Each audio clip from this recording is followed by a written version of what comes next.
Welcome to GOATQUEST. This is going to be part one of my deep dive into the history of St. Cecilia with the great Sam Washington as we talk about Detroit basketball and the birth of summer basketball at the St. Cecilia Summer League. Sam, you and your father founded, managed, and presided over the greatest summer league in the history of basketball. So please start at the beginning and tell us everything. It started, I was young. Back in 1967, Detroit was going through a hard time with the Detroit riots. So the city was on lockdown, shut down. You know, there was looting, there was shootings, you know, the whole nine. The city was burning up, and curfews were big time. You know, you couldn't go out the house past, noon, it seems. And it was really hot. It seems like the hotter it got, the more angry people became. Summer of 67. Everybody locked down, racial tension, unrest, and a curfew restricts people from moving around, making it even worse. It was crazy because I remember seeing Army tanks going up and down the street, National Guards everywhere. I'm like, where are we, you know? And like I said, I was a kid, and I was just devastated. Had some uncles that they were looting. They would come to the house with a bunch of stuff. I'm like, I didn't know what was going on. And, you know, just the whole neighborhood was doing it. You know, just you see people walking down the street with TVs and stuff like that, couches and sofas. I was like, what's going on? So, like I said, it was in the middle of the summer in July, 67. And ironically, we lived directly across the street from St. Cecilia High School at the time. And, you know, I have two other brothers, and we just bored, sitting around, sweating and hot. We didn't have air conditioning at the home, and just fans. And my dad was the newly athletic director of St. Cecilia High School at the time, and he was the basketball coach. And he's like, sons, you know what? I'm going to open up the gym. You guys just go in there, you know, blow some steam off, you know, take this crazy stuff off your mind. So we were happy to do so. And it was so hot. The gym in St. Cecilia is so hot. There's no air conditioning. So if it's 85 degrees outside, it's at least 100 inside. It's a hot box. Yeah. So, you know, we're there. And then when you open the doors, there's a front door and there's a back door. It just seems like in the gym is on the second floor.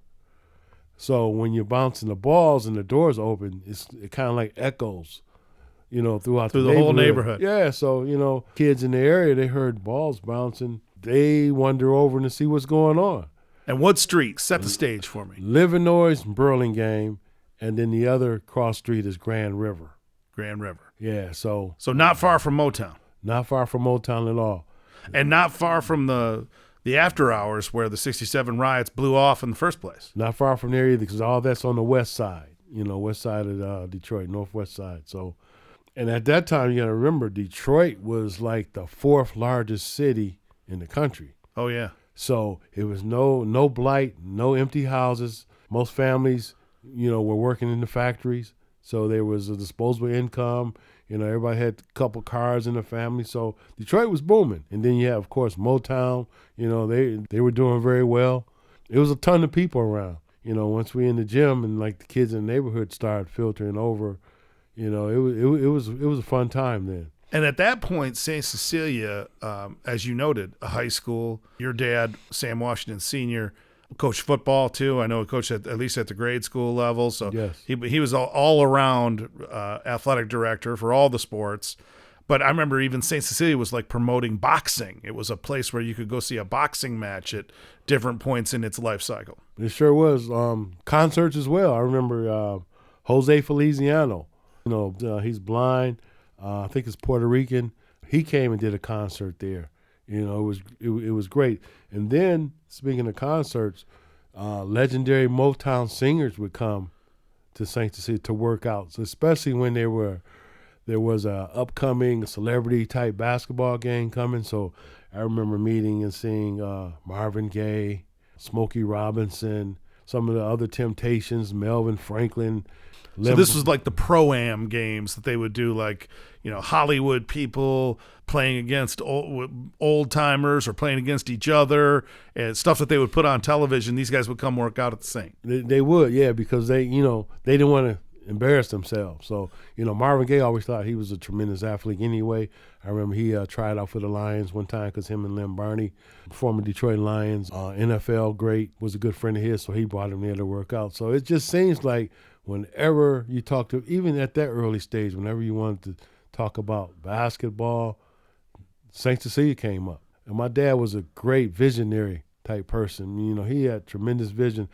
He was really ahead of his time because some of the stuff he was doing now is really taking off in this day and age, like AAU. I really believe my dad started AAU on a basketball traveling level because what he would do was he would take the best kids from the state of Michigan, not just Detroit, put them on one team. They would practice, and then they would travel and kick butt everywhere.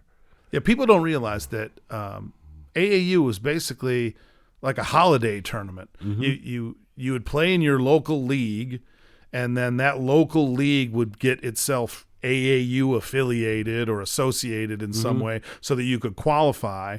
And then maybe if you had the money, if you raised enough money, you'd go to this kind of end of the year holiday tournament.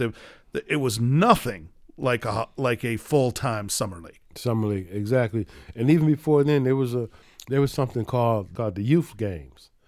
And what that was, it's kind of like the AAU youth games. It's like you take the best kids from each city, and every year they would rotate, where they would play. It was kind of like a round-robin championship type thing. And once again, it's the best kids from Detroit would be on that team, and they would travel, in the summertime and bang heads against, people from all over the country. And I think that concept really spawned in my dad's head. He said, he was always like to do stuff on his own, have his own football or basketball or whatever. He always wanted to run his own because he would take it to another level. But the touring team went to Cincinnati, Chicago, Cleveland, Boston, and then, of course, the big ones in Rucker Park. Yeah, New York, yeah. It was crazy because my dad had a good friend, because we used to live, when I was like in grade school, early part, like fourth grade, we lived in New York for a short period of time. And my dad played semi-professional football in the Canadian League for a team in New York. That's how we went to New York. And he met a guy, his name was Cecil Watkins. He's from Brooklyn, New York. And he had a summer program in Brooklyn where guys like Bernard King, Vinnie Johnson, some of those guys would play. And they were really, very good friends. So my dad was like, hey, Cecil, I got some guys in Detroit that'll tear your guys apart. It's like, what? So it became like a bragging type, proven type game. So my dad took a team from Detroit to New York to play against, the Bernard King and his brother Albert and Vinnie Johnson. And we beat those guys. So would that have been early 70s? Mm-hmm. That was in the early 70s, that part. Okay, so we go, the evolution of this, you go the 67 riots spark this sanctuary, if you will, established for young people in the northwest side of Detroit. That gets expanded pretty quickly because of its affiliation with a professional basketball player who at the time had just been Rookie of the Year, first-round draft pick, and tell us that story of kind of the legitimization of the league and the pro-am side of it. You're talking about NBA Hall of Famer Dave Bing. Yeah, because, I'm all over the place because there's so much to tell, but just to retrack a little, shortly after the riots, as I alluded to, my dad threw the balls out for the kids in the neighborhood. He met Dave Bing at a restaurant, and my dad was a good network type guy. He met Dave, and, they established a relationship very quickly. And unfortunately, Dave Bing was holding out for his contract. He wanted more money, of course. He's, first team All-NBA, Rookie of the Year. He wanted more money because back then, NBA guys, they weren't making money like they are now. No, it was ridiculously In fact, low money. NBA guys had to get summer jobs to show you how the difference in the pay is. But anyway, so my dad was like, Dave, you're holding out, where you working out at? Dave was like, I don't know, Sam. He said, hey, I got a gym, So, Dave came over to St. Cecilia, started working out. Of course, news travels. We didn't have social media, Facebook and Instagram back then, but word still gets out very quickly. Hey, Dave Bing's working out at St. Cecilia. What? So people started gravitating just to watch him work out. And of course, he would bring some of his other teammates like, Bob Lanier, Jimmy Walker, which is Jalen Rose's biological dad that Jalen never really knew that well. Dave DeBuscher from the... Yeah, of course, Dave DeBuscher, legendary from Detroit. And it was just crazy. So, they just started... The Russell brothers come down from Pontiac. Yeah, Campy Russell, and all his brothers, and they just started gravitating. So at that time, there was no high school organized summer basketball for boys or girls, which was crazy if you think about it. So my dad... It was a little bit illegal. I mean, at some point they decided to step in and regulate it. This was a little bit like Wild West. Mm-hmm. It really was, which makes no sense. How are you going to get better if you can't, But anyway, my dad had to go to Lansing, to the courts in Lansing to get that sanctioned and authorized. That's another vision he had that, he's a pioneer of, this summer high school basketball.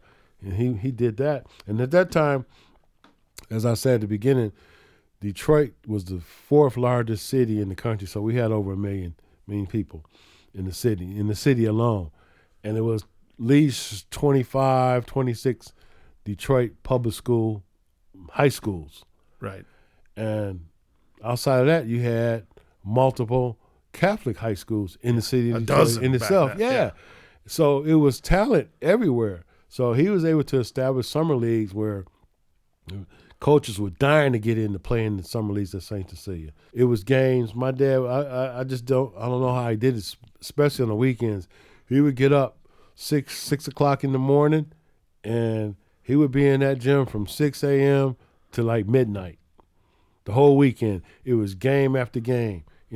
First it started off with the high school boys, and then in the latter part of the evening, say starting around like 5 o'clock, it was what they call the Open to College Pro-Am, where the pros and the college guys and the local guys in the neighborhood that thought they had game, they would all get on the team and play.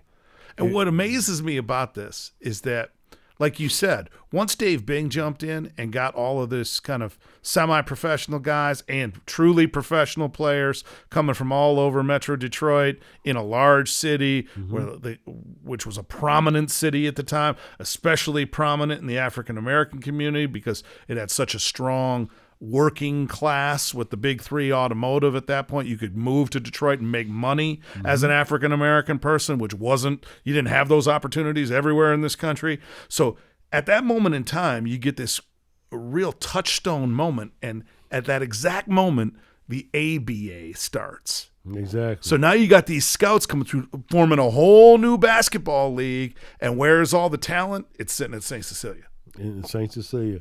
And one of the first, outside of Dave Bing, and I say outside because Dave is not from Detroit, but he's a Detroiter now because he's been here and never left. But the first superstar to come out of St. Cecilia that made a true impact was the Iceman George Gervin.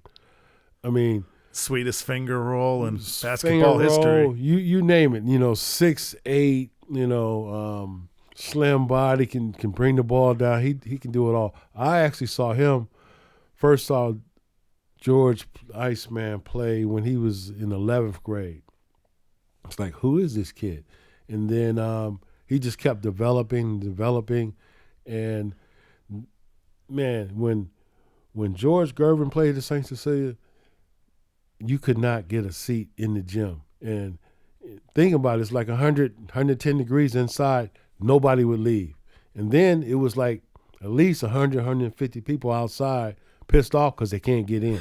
And people think of Iceman Gervin, they think slick and smooth and the ball handling and the cuts to, slashes to the basket. But he played physical in the beginning of his career and ended up getting in some altercations. I mean, that's what gave him trouble at Eastern Michigan, right? Sure did, yeah. And got him where? It got him to the ABA, to the Virginia Squires. Played with Dr. J, and Dr. J even said, man, this is one of the best guys I ever played against. And see, the Pistons, they didn't do their homework, because when he had the incident at Eastern, and unfortunately got kicked out of school, the Pistons should have drafted him and picked him up right away. But, they laid back. It was a guy from Pontiac, legendary coach in Pontiac named Roy White. Never forget, he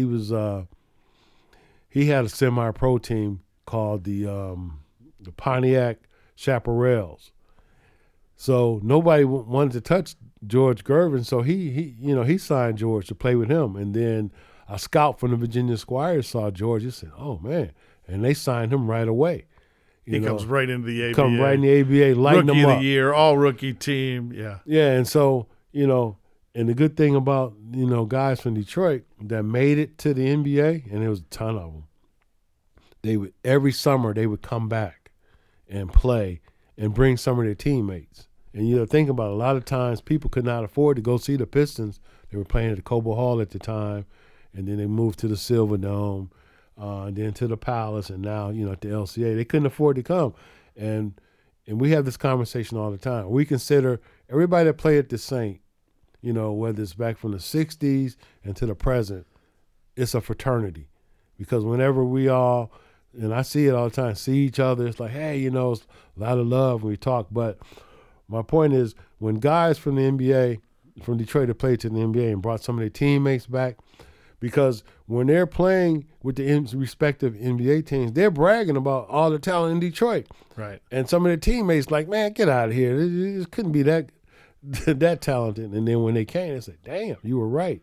So after the games, fans could come up to, the NBA players that's from Detroit and talk to them, have a normal conversation like you and I are doing now, Joe, and pick their brain, because they looked up to these guys and talked about anything, not just basketball. We talked about life in itself, and they were very instrumental in teaching some of these guys that came behind them that made it to the NBA, like, hey, this is what you need to know, watch out for groupies, the whole nine. Which guys talk about that all the time. It sure was. And it was a true mentorship, and it made a big difference. And guys that didn't make it, and females included, that would come, you got people like Judge Mathis. I remember Judge Greg Mathis. Mathis. On television every day. On television every day. You got Tony Dungy. The NFL analyst, legendary Jackson, coach coming into Detroit. He would come all the way from Jackson to Detroit just to see some of these games, because he heard about, what's going on in Gus Johnson. Oh yeah, the legendary analyst Gus Johnson. That's my man. Hall of Fame broadcaster. Hall of Fame broadcaster. He just went back to Harvard and graduated. Got his degree from Harvard. Even though he went to Yale, but he went back to Harvard. And he was actually.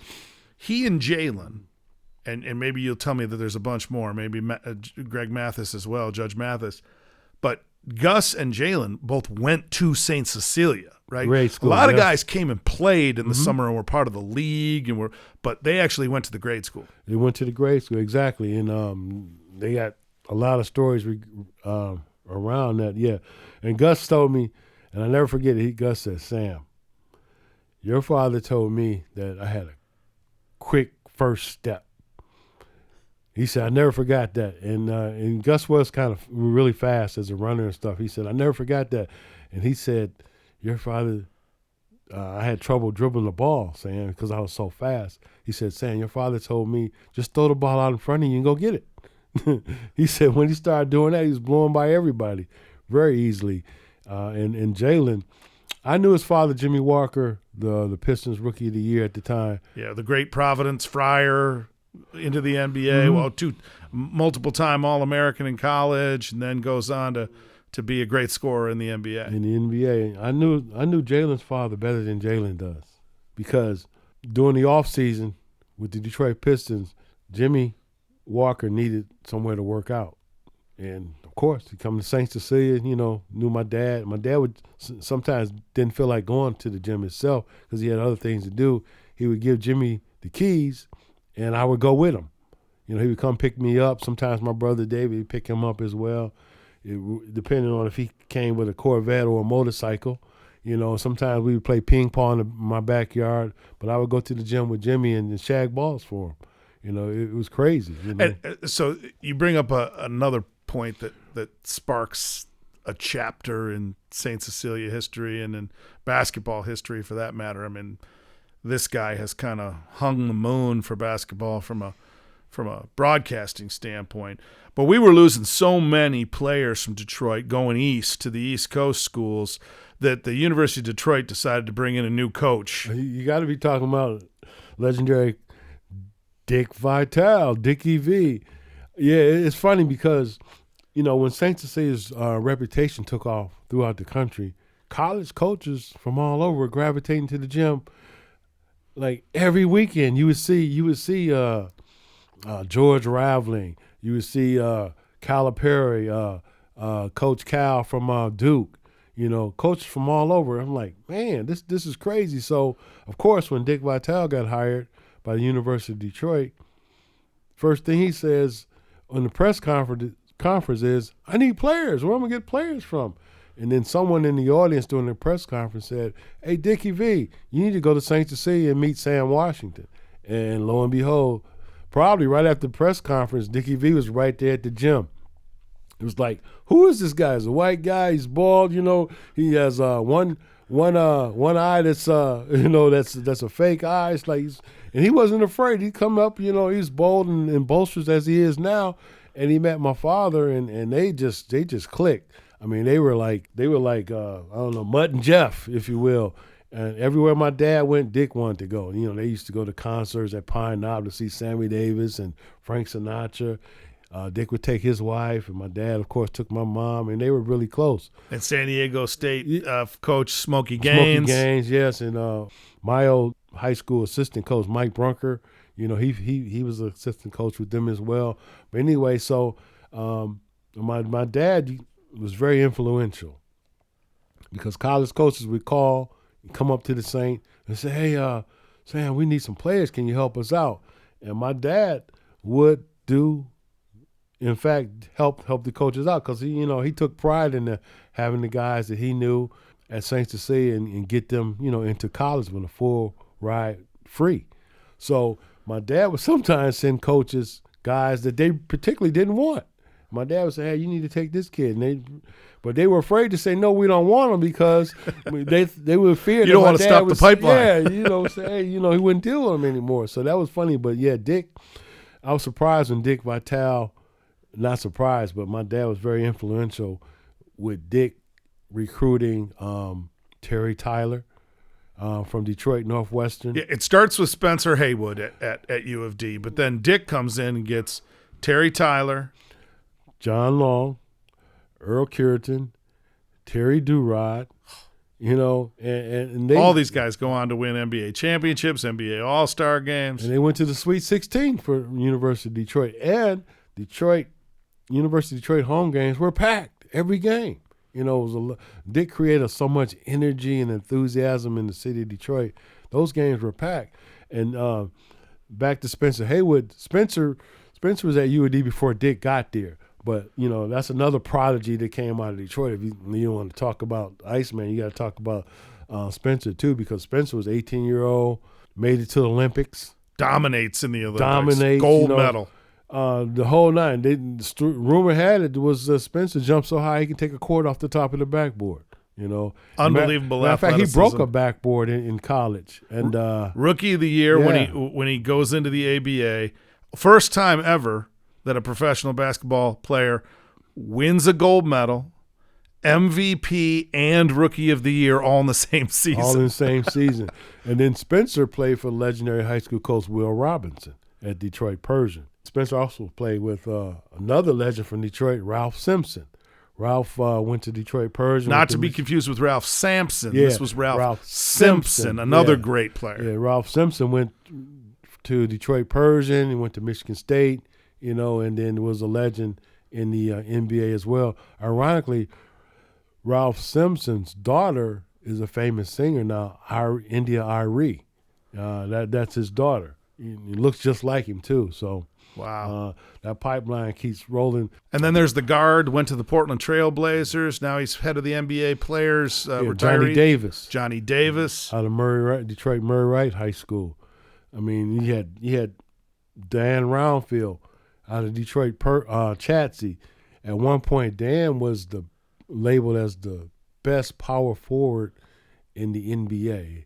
I mean, he had tremendous skills. He didn't start playing basketball till he got to high school. Ended up going to Central Michigan with James McElroy, and then when he went to the NBA, it was just legendary. Unfortunately, he died a few years ago on a summer vacation with his wife. He drowned trying to save his wife. So it's terrible. So sad to hear that. But and you got like generations. You got players from the 60s, 70s, 80s, 90s until now that, it's just crazy. All these championship teams, though, like the birth of the ABA the St. Cecilia is right there responsible for some of the greatest players that put the ABA on the map, that got many of those teams associated into the NBA during the merger. Mm-hmm. You got championships, starting with DeBusschere and Russell with the Knicks. Right. Then it goes right to Spencer Haywood on the ABA side for championships. Johnny Davis wins a championship with the Portland Trail Blazers. And it keeps. Terry Durod wins an NBA championship with the Boston Celtics. Yeah.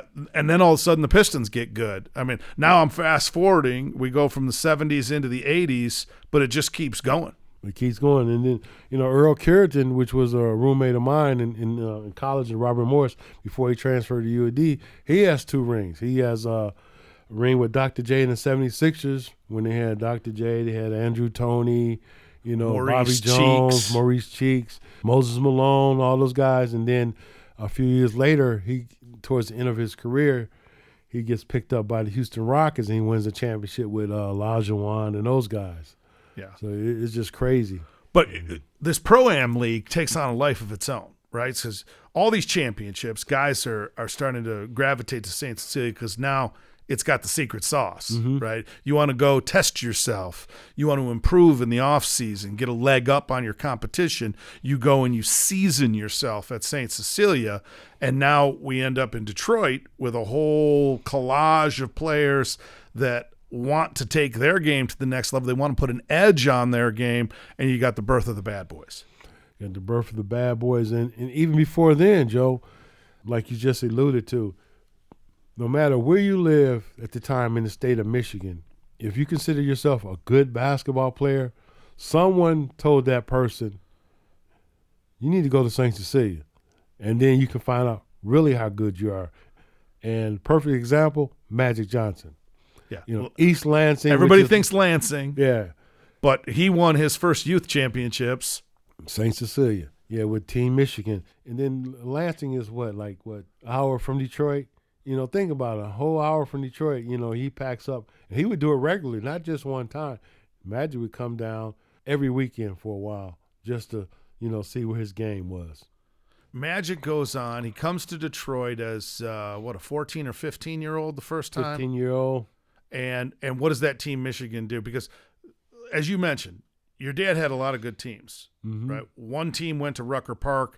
The rumor is that the AAU leadership saw those 7,000 people show up to see Detroit play New York in Rucker Park, and that was really the birth moment where they said, okay, if these guys if 2 teams can get this kind of fan base going for a youth game, we need to start thinking bigger about the AAU, and that was the whole expansion plan to the AAU. But then you double down on top of that, not just Bernard King and George Gervin. Now here comes Magic Johnson. Yeah, when Magic came, it was like, okay, because I seen Magic play in high school as well. Magic beat my alma mater, Brother Rice, his senior year in '77 in overtime. And if it wasn't if they had 3-point shot at that time, Magic his team wouldn't have won because my buddy Kevin Smith hit a shot at the buzzer from half court, to tie the game. And if they had 3-point shot, the game would have been over. That would have been game over. I'm looking at who's this Magic kid, because I heard some stories about him prior to the game. He had the big afro, about 6'8", 6'9". He jumped center. He brought the ball up. He was he scored. He rebounded. He passed. People don't know how crazy that was at the time. Like this guy was the center on the jump ball, and then took the ball, brought it up the court as the point guard, right. set up. I mean, he did everything, and he had the trademark Magic Johnson smile, the whole nine. He was entertaining even then. And I used to have private workouts at the Saint where I would call guys because everybody knew me because they wanted to know me because they felt if they did, they can get to my dad. So I would have private workouts, and I was a player too. I had the dream as well, playing in the NBA, of course, but I would have invitation only workouts at the St. Cecilia. For example, I would have like Bob Lanier, Greg Kelser. I would have Terry Durod, Magic Johnson, to name a few. Kelser and Magic go on to win a national championship together at Michigan State. Exactly. And I would have a private workout. It was like maybe 10, 15 guys, okay? Doors are shut. And even then, I was looking at Magic. I was like, this guy is a winner because he wanted to win so bad, even in pickup. Sometimes he go to the basket, nobody will foul him. He missed the shot, he's called foul. And I'm like, guys looking at Magic, nobody fouled you. And then, he said, yes, they did. They fouled me. And then he would pull me to the side and say, Sam, don't let him come back next week. Stuff like that. But he was a tremendous competitor, loved to win. But those games I had were invitation only was brutal. Very competitive. You would think guys hated each other. That's how bad, everybody wanted to win. Like, it was almost a fight on every play, And you mentioned, okay, so don't let him come back next week. There's all kinds of these little stories. Like Isaiah Thomas tells the story, and he's a Chicago player, but of course he gets drafted at the Pistons and now the Pro-Am League. Again, you want to season yourself in the offseason, this is where you go. He talks about going in to see the first games that he ever saw at St. Cecilia, and he saw probably the best point guard from a ball handling standpoint that he ever saw in his life. Oh, Bo Dukes. Yeah. Oh, man. Yeah, he's still mad about that game because Earl Kierdson's a good friend of Isaiah. He invited him to the game. He said, yeah, we need some players. Of course, we want you to come, Isaiah. And Isaiah said, all right, whatever, man. It's summertime. And Bo Dukes is from Inkster, Michigan, 5'8", 5'9", tops, was a wizard with the basketball. Throwing no-look passes between the legs, behind his back, whatever. Hitting jump shots. And he was lighting Isaiah up for the first 5-10 minutes to the point where Isaiah called timeout and said, who is this kid? He was mad. He was pissed off. He said, this is Isaiah Thomas having just won the national championship at Indiana for Bobby Knight. Right. Drafted first to the Pistons. And he shows up at St. Cecilia, and he's getting schooled by a guy nobody on the national scene had ever heard of. And he was kind of pissed off. He said, you guys didn't tell me I had to play, against somebody like this. So, of course, Isaiah got serious then. He tightened up his shoes. But Isaiah went to work, too, after that as well. But, Joe, it was so many guys, so much talent in Detroit. It was a lot of guys that never made the NBA that played at the Saint from Detroit that could have played in the NBA, but just, their glory was to play up at the Saint. There's some guys who ended up playing like Major League Baseball or ended up playing football. Exactly, because there's a guy named Carlos Rogers. He's 7 foot tall out of Detroit Northwestern. He played in the NBA too for a while. A few years ago, I said, Carlos, how was it playing in the NBA? The NBA was great, but don't get me wrong. He said, but I played in the NBA to get in shape to play at the Saint in the summertime. He said that's the how paycheck powerful it was. I'm sure the paycheck was nice too. Yeah, exactly. So, but was it Jesse Barfield for the Toronto Blue Jays who was a player at the Saint? There was a Larry Foote Pittsburgh Steelers, Pittsburgh Super Steelers. Bowl champion, played at the Saint. Jerome Bettis, who was floating around. Detroit McKenzie, I think, was Bettis. Detroit McKenzie, Antonio Gates, the All-American from not All-American, NFL from the San Diego Chargers. He went to Detroit Central, played college basketball at Kent State. Never touched a football in college, and ended up being one of the great tight ends ever. Tight ends ever. Yeah, it's crazy. Again, Magic Johnson probably puts the Saint on the map more than anybody else, right? He comes out of the Team Michigan team. I believe they went undefeated through the AAU championship. So at this point, your dad has given up on just doing his own events because now the AAU is becoming something, so he can take the Detroit teams into it and win the whole thing, which they did several times. Still doing his own showcase type events. The bad boys come in. Isaiah and those teams start to do their own kind of after-hours pro-am leagues in the evening. That was kind of 8 p.m. on, right? Yeah. And my dad, he was really good friends with Chuck Daly, the Pistons coach. So he had so much on the table, he actually turned the Team Michigan AAU team over to Rocky Watkins. He took that over for him, because he couldn't do everything, and he made sure that, the team, he had the best players in the state, playing on the team, and that's how, they were able to continue. And then they ended up with a team that is commonly referred to as the greatest AAU team of all time, and that's the Super Friends. So tell me who's on that team. Well, Super Friends, because that's my era. That's your era. Yeah. Those guys were those guys who I played against in CYO and came my short couple of weekends at the Saint. Those were the guys who dismissed you from the court after one game, and then you got to wait 20 more games because everybody else wants to play against them too, and everybody else takes their beating to be able to say they got whooped by the Super Friends. Yeah. But see, the Super Friends was coached by Curtis Hervey, a good friend of mine, and what put them on the real map was Chris Webber and Jalen. Jalen Rose. They that team, man, that they had, they were awesome. Vashawn Leonard. Vashawn Leonard. He goes on to play in the NBA. Howard Isley goes on to play at Boston College in the NBA. Boston College, yeah, and they were great. Emmanuel Bibb. That's right. I forgot about him. Yeah, I think Tractor Trailer played with them too at one point. Not on that team because he's a little younger, I think. Yeah, but he played with them as well. They had a tremendous track. Juwan Howard ends up coming over from Chicago. Juwan Howard and Javen Hunter. Javen Hunter is Pistons rookie Jaden Hunter's dad.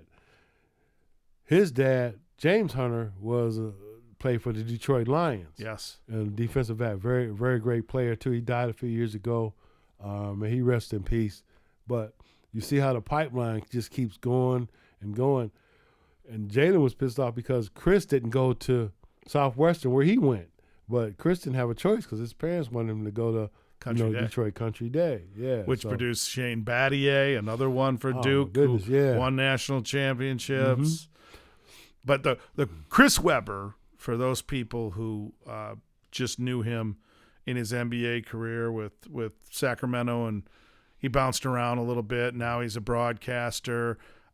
In high school and going into college, the hype was just unbelievable. It was crazy. He was a man among boys. Eighth grade, he was a man. He was 6'8", 6'9" in eighth grade. Huge hands, can dunk, strong as hell.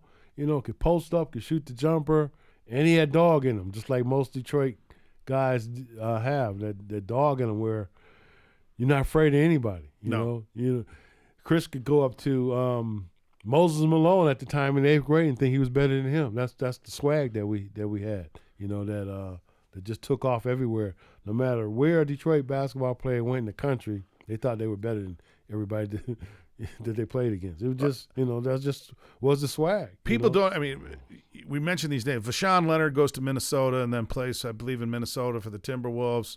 Isley, Boston College, and then he goes into the NBA and bounces around for quite a while.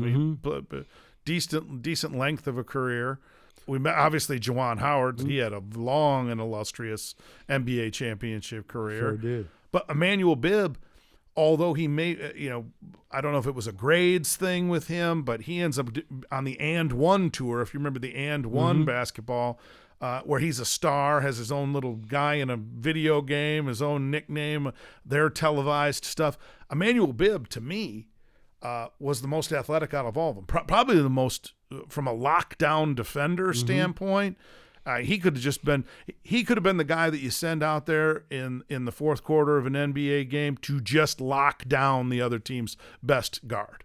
Yeah, you have a lot of guys like that in every major city. But you mentioned And1. There's another guy, Joe, from And1 that if I tell you, you'll know. His name was Jamal Springs. He was the dunker. So an amazing amount of talent, takes you all the way through the back-to-back championship seasons with the Bad Boys. Obviously, Magic Johnson's career goes on. Then your father passes away in the late 1980s. We played against St. Cecilia in the CYO football championship. And I remember my coach coming up to me and introducing me to your father when I was an 8th grader. At the time, they wanted me to go to Brother Rice. And getting a and getting a compliment, right, like that from your father, to like, hey, you should really go meet with Coach Picasso, go meet with Mr. Pops, and that kind of encouragement, it was legendary for kids back then. So tough act to follow. The recruiting scandal made things much, much worse. Shines a light on the whole process of what was going on in the AAU. It wasn't St. Cecilia. This was going on all over the country. Shoe deals and people trying to figure out how to get people. Nothing different. Nowadays we call it NIL, and it's all NIL, legal. Yeah.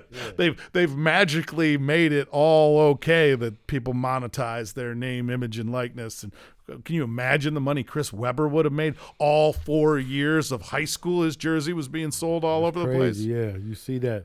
And, you speaking of NIL money, there's a recent movie out called Air regarding Michael Jordan. And one of the feature stars in that movie was a guy by the name of Sonny Vaccaro. Played by Matt Damon. Right, played by Matt Damon.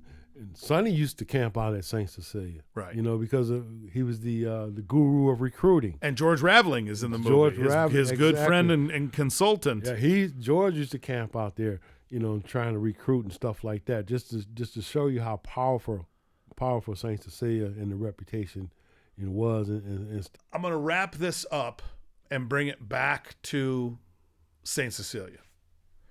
Where do you see the next chapter of either what's going to happen with youth basketball, what's going to happen with summer leagues, how has the AAU in some people's minds kind of devolved into an NIL pit of vipers? Like, is it as bad as everybody wants to say it is, or is there a silver lining coming?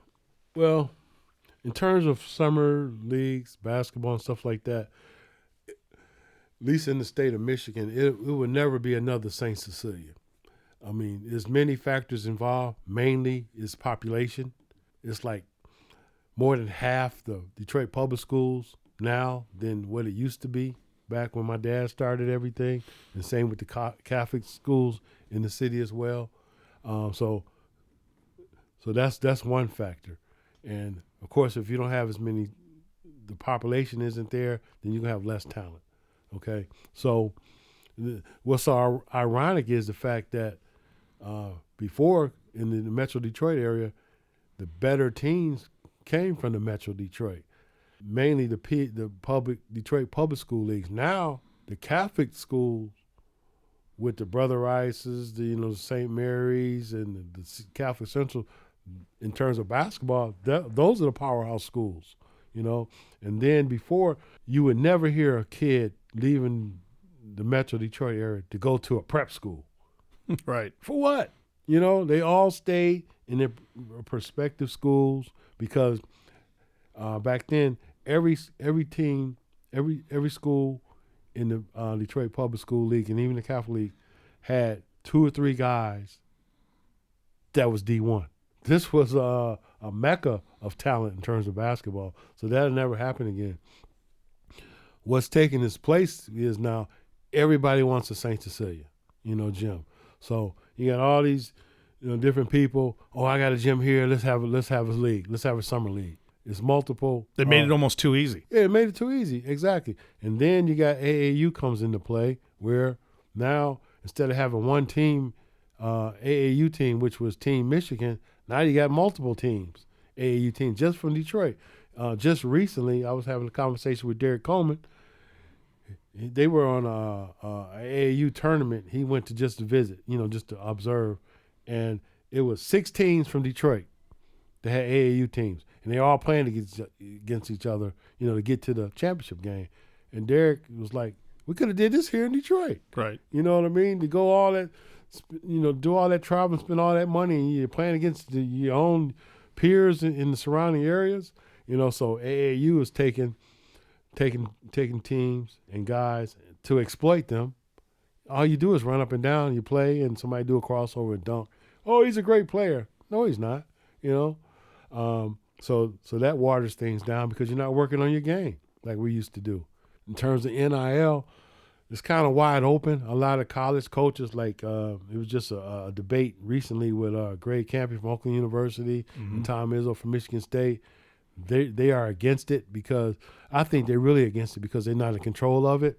And like Izzo says, how are you going to give a 18-year-old kid $1 million, and tell him, go manage it? I get that point, but I just think NIL is long overdue, because the NCAA has been just making millions off these kids for so many years. They had to do something. It should be a little bit more regulated, I think, because now there's no cap. You can give a kid $10 million if you want, to play basketball or sports, and they'll get it. But those are some of the big things right there. Once again, there'll never be another St. Cecilia because it's just too much going on right now. As far as myself, when I was last at the Saint, right before COVID, my big problem, and it never was a problem before, even with my dad, was scheduling teams. For example, I would schedule a game with 2 different teams, and the coach would call me and say, "Hey, Sam, can you give me another team? I just played these guys last week." Right. That's never been a problem. And I'm like, my rebuttal is like, so what? It's summertime. Learn from it, Or I get, we can't play this week because my better players are playing AAU. So what? Let the young guys play. Coaches, they don't get that. So, and that's sad to say, but, for most part, that's what it's come down to. Yeah, I think that there's good and there's bad in what proliferation the AAU has come on the scene and dominated. I think the NIL is going to have the same effect. Mm-hmm. These collectives at the collegiate level, there's going to be some good and there's going to be some bad, right? We all want young people, young adults, to get the opportunities that they deserve, right? Mm-hmm. The opportunities that they've earned. And I always thought it was a very hypocritical argument, right? The argument that LeBron James or Kobe Bryant or Moses Malone at 18 or Spencer Haywood or George Gervin should not be able to earn what Tracy Austin, the female tennis player, is earning at 15 years old playing for Wimbledon, right? Mm-hmm. She can still go on and compete in different, she can still go to college. Just because you are good when you're young shouldn't limit your opportunities. And it surely shouldn't limit your earning power, right? That is your God-given skill set that you should be able to ply your trade where and when you like. No league should be able to enforce the age by which you can dominate at a level, right? Especially once you're an adult. Yeah, right? Like in baseball. And when you're a minor, right, there are other legal considerations around that environment, right? Mm-hmm. But when you're an adult, when you turn 18 years old in this country, you should be able to ply your trade effectively at every professional level if you are wanted. Right, exactly. That's the key. That's the key. Right? There's plenty of guys who we've seen who went into the draft too young and they found out that they were not wanted at the level that they thought, or they were not prepared to enter the league, right? Mm-hmm. And they end up in all kinds of situations that they probably did not estimate when they're agent was whispering in their ear the sweet nothings of what was going to become of them. Yeah. We've had a few of those in Detroit. Yeah. So I do think there's good and there's bad. And I think that the way this name, image, and likeness thing is going to play out for players is that I do think it's going to go all the way down to the high school level because people are turning 18, sometimes 19 at the end of their high school career. And how are you going to stop that person from monetizing themselves? They are already offering LeBron's son, Bronny, $17 million NIL money. And he's a freshman going into USC now. Just because, his name, his dad and all that. $17 million NIL money. I mean, already. It comes He's down 18. It comes down to eyeballs. Yeah. If he has enough social media followers that him wearing something or drinking something or eating something or visiting a certain place draws eyeballs to that brand, Right. then they're making a value exchange. Sure is, It's no different, but here, there is a tinge of prejudicial treatment to the athlete that this happens to. Mm-hmm. And I'm not going to say that it's a racial card because I think there's white athletes that are doing this and people are looking down their nose at them, and there's black athletes that are doing this and people are looking down their nose at them. But there's a little tinge of that kind of hatefulness because, look, you can go all the way back to the royal family. Right? I mean, there are kids who are born into situations that give them opportunities that nobody else is going to get. Yeah. Bronny was born as King James's son, and that's going to come with some spoils. Absolutely. Joe Dumar's son, Jordan, he went to Country Day. Sometimes he would drive his dad's Bentley to school. Why? Because he said that was the first car in the driveway coming out the driveway, right? And kids like, you drive a Bentley, So, so what? Again, everybody at a certain level of athletics, a certain level of wealth, a certain level of generational wealth passed on. This has gone on for centuries, literally centuries. Just because somebody is born into something doesn't mean that they should be disenfranchised from getting their just desserts. The bottom line for me is you don't give those guys contracts to play in the league. That's where I draw the line. What, if they already have I guess a silver spoon in their mouth? The problem I have is I do see some players that'll get these little and the NBA is an elite league. So this doesn't happen as much in the NBA, but in the lower leagues, okay, or in other sports, you'll see guys sign a 10-day contract or a 2-game contract, right? And it's just somebody's kid who they put on the team as a favor, right? And it's some kind of a publicity, and they never play again. And the problem with that, in my opinion, Sam, is that there are guys in the minors in Major League Baseball. There are guys who are busting their butt, have been down there for 7. They'll take that 2-day contract and maybe do something with it. Yeah, you got a point there, because one thing I forgot to mention, like in terms of NIL money, one of the problems that they say is a problem right now is like say like a Bronny James, he's getting $17 million NIL money, right, to play, and he's at USC playing basketball. What about the other team members, right, that's on the team that may not get anything? You know what I'm saying? Right. And that alumni who paid him that money wants to see him play. Right. So now all of a sudden he's getting playing time that he may or may not deserve. Right. That's where it crosses the line. Yes. I don't begrudge anybody making the money. They're making the money because something about their brand, something about the eyeballs they can pull in can be monetized effectively. There's a value exchange there that these brands see. Whether it'll be realized or not, they see it and they're willing to pay it. I don't begrudge anybody that. Once someone starts getting advantages in the meritocracy of who should be the best, who should get the playing time, who should be on the field, because professional sports teams are a public trust. Yeah. Right? Yeah. It's almost a public-private partnership. It isn't just the tax breaks that we give you to build the stadiums and make billionaires multi-billionaires. Mm-hmm. You owe something to your community. Absolutely. If you're running a major league franchise, a professional sports franchise. So don't be promoting people into positions that they didn't deserve when there could be 5 or 6 minor league prospects that we want to see have a chance to better the team. Yeah, because, like, for example, the new Phoenix owner, Matt Ishbia, he did a great thing in terms of what he did with NIL money to Another Michigan State local University. guy. Yeah, another local guy. Birmingham Groves or Seaholm. He went to Seaholm, Birmingham, yeah. Seaholm, Michigan State, Izzo national championship team with player on the Mateen. team, walk on.